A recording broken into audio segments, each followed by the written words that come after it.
Hello everyone, welcome to my channel. ఈ రోజు video ఏంటంటే ఆవకాయ పులిహోర అండి. టేస్ట్ అయితే చాలా అంటే చాలా బాగా వచ్చింది. ఇప్పటి వరకు ఎందుకు టేస్ట్ చేయలేదా అన్న రిగ్రెట్ ఫీల్ అయ్యాను నేనైతే. మీరు కూడా ఇప్పటి వరకు ట్రై చేయకపోతే ఈ వీడియో చూసిన తర్వాత కన్ఫర్మ్ గా ట్రై చేయండి. మీకు కూడా బాగా నచ్చుతుంది. ప్రాసెస్ కూడా చాలా సింపుల్ గానే ఉంటుంది. ముందుగా పొడి పొడిగా ఉడికించుకున్న అన్నంలోకి ఆవకాయ పచ్చడి వేసి కలుపుకోవాలి. ఇలా కలిపిన అన్నంలోకి ఇప్పుడు మనం ఒక నిమ్మకాయ పిండుకోవాలండి. నిమ్మకాయని ఎక్కువ పిండేయకూడదు. ఎందుకంటే ఆవకాయ ఫ్లేవర్ ని డామినేట్ చేస్తుంది. ఇందులో ఆవకాయ ఫ్లేవరే మనకి ఎక్కువ తెలుస్తూ ఉండాలి.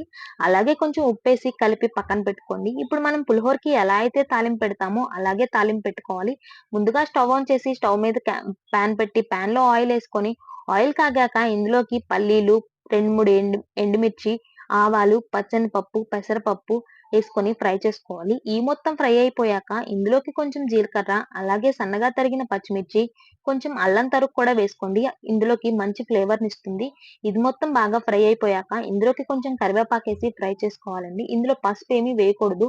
ఈ తాలింపు మొత్తాన్ని ముందుగా మనం కలిపి పెట్టుకున్న ఆవకాయ అన్నంలో ఏసి కలుపుకోవాలి. అంతే అండి. ఆవకాయ పులిహోర అయితే రెడీ అయిపోతుంది. డెఫినెట్‌గా నన్ను నమ్మి ఒక్కసారి ట్రై చేయండి. బాగా నచ్చుతుంది. వీడియో నచ్చితే మాత్రం లైక్ చేసి సబ్స్క్రైబ్ చేసుకోవడం